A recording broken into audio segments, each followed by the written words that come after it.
So, this is what God told me on the plane. Are you ready? We must begin to tear down the idols in our lives that don't elevate the God we claim to serve and surrender to. Unfortunately, we live in a day where people will stand in a line knee deep in snow for the best playoff game, but they won't come to church when it's raining. We will give up church for our children to play the next sport that they're on to that week and will not sacrifice them coming into the sanctuary with us. We will watch a 90-minute movie in solidarity with our phone on Do Not Disturb, but we cannot sit through an entire church service without checking our social media outlets or texting someone. Inside of the church, we develop preferences to worship songs and preaching styles rather than asking God where He wants us to be planted.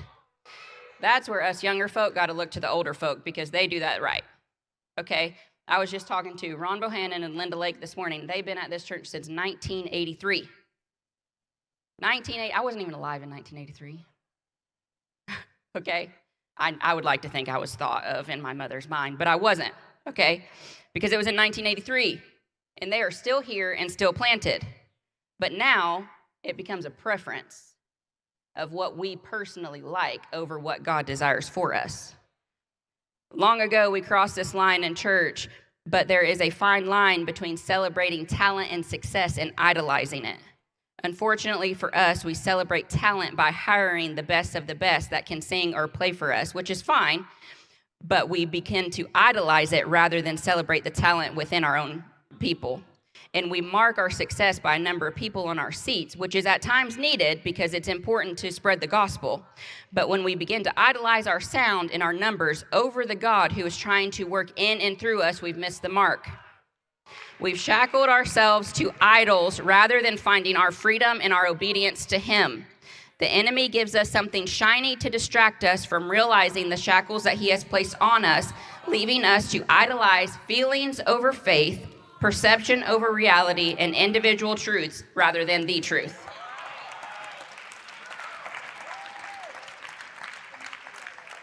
And I think that we make the mistake when we say, well, it's those people that don't come to church that have idols. It's those people that don't have a personal relationship with the Lord that have the idols. I would beg to differ with you. I think sometimes we that are so confident in our relationship with the Lord build them higher and higher and higher because we put so much dependency on ourselves that we don't even think about what God is saying to us or what He has for us at that time. And that is quite scary to me.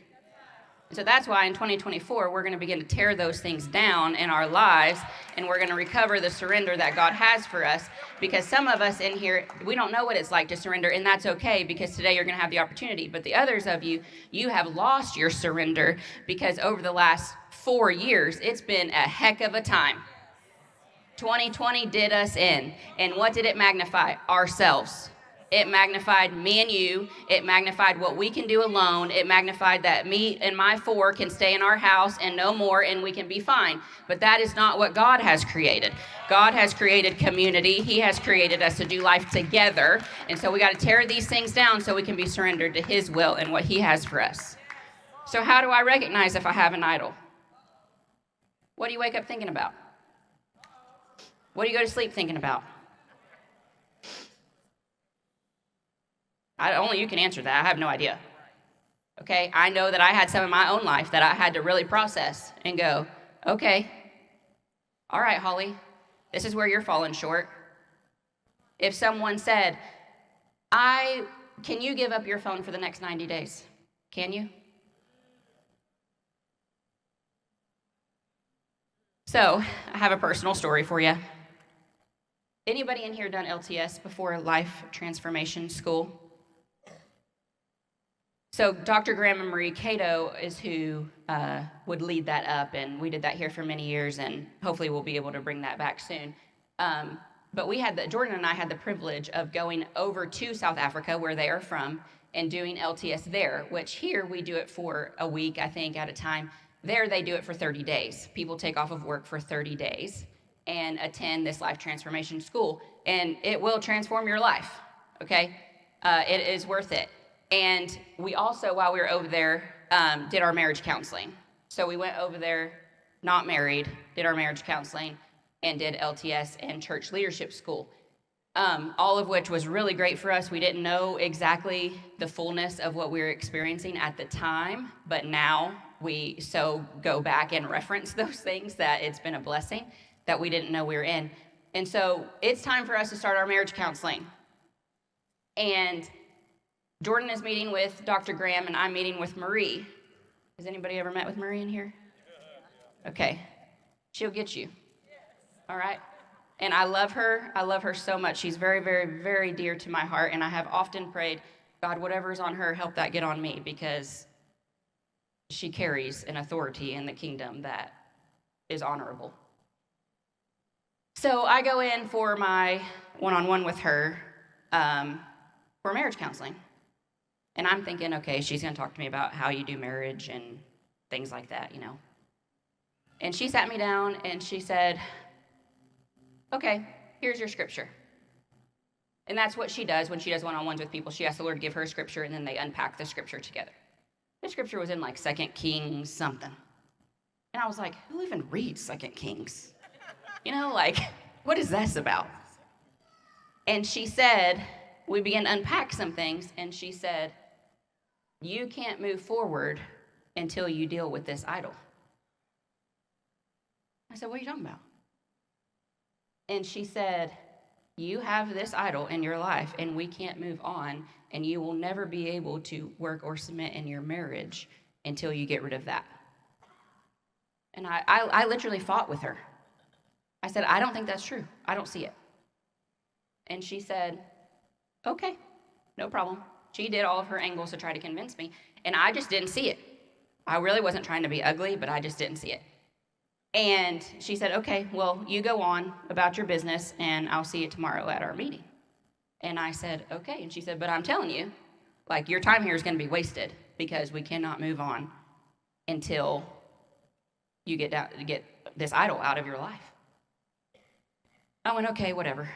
And so I left mad, because I was like, I am expecting you to come here and tell me these amazing things about marriage counseling and basically how fantastic I am, and I'm leaving with nothing. And I remember I walked out of her office, and in between the dorms where we were staying was a big soccer field. And I got to that soccer field, and I sat down, and my first thought was, my dad would think this was so stupid. And it hit me in that moment.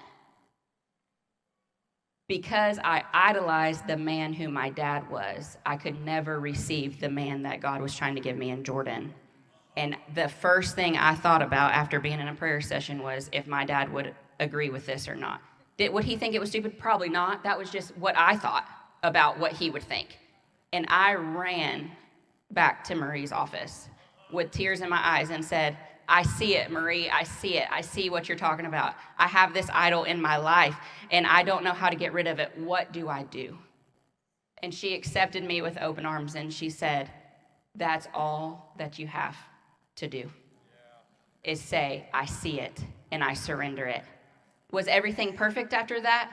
No. My dad is a good man. He was a good man, and he was worth looking up to, but he is not God. And so many times we have people in our lives that are good people that we look up to, and we even say, oh, I would like to be like this person. I would like to be like that person. And those things are good and well, but when they take the place of God in your life, they become an idol real fast. And there is nobody on this planet that is Jesus. Okay? There is only one. So idols also become people, spouses, children. It's real easy to idolize your children. So maybe you're saying, okay, Holly, you've convinced me. I might have some idols that I'm willing to think about, maybe, process. And I want my goals and my plans and everything I do to be in and with the Lord. So what's next? I'm going to tell you, surrender. Surrender. The word surrender means submission to a higher authority, to completely give up or agree to forego being the ultimate power. A lot of times we don't like to not be the ultimate power because we like to control things. Controlling things is manipulation. Manipulation is witchcraft. Witchcraft is an idol. Surrendering to God's authority through acknowledging Him in all of our ways has a transformative effect on our lives. It frees us from the burdens of self-reliance and the limitations of our own understanding. You see, we don't know everything. But there is a scripture in the Bible that says, give us a peace that passes all understanding, because we're not going to know. And so somehow, though, we like to convince ourselves that we do, and so we will only do things inside of our frame of understanding. But you can't surrender inside of the frame of your own understanding. When we surrender, we open ourselves up to His guidance, His wisdom, and ultimately His transformative power. Surrender in the short may hurt our ego, but in the end is the only true way to freedom. However, most often than not, surrender is scary to us. It's often hard on our pride. It fights against our logic, and it hurts my feelings of uncertainty. Because can I do it? Will I make it? Is it really going to be worth it? Does it really work? Can I really trust God? It hurts those feelings of uncertainty. And the scary part of surrender, you see, started long ago. It started in the Garden of Eden with Adam and Eve. You see, when Eve was tempted, the enemy didn't take away her surrender. He just twisted it. Okay, let me explain. He caused her to surrender to a created thing rather than the creator, right? And so God was saying, you can have everything in this garden except this. And so the enemy took that shiny thing and just twisted it. She still surrendered. She just surrendered to the wrong thing, right? So through temptation and deception, they were willing to sacrifice, Adam and Eve were willing to sacrifice themselves on a snake's altar because they closed their mind to the belief that God alone was worthy and good enough. How often do we do that? The enemy does the same thing with us. He doesn't take away our surrender. He just twists it so that we don't even recognize we're off course until God is asking us where we are or why we're hiding like He did with Adam and Eve.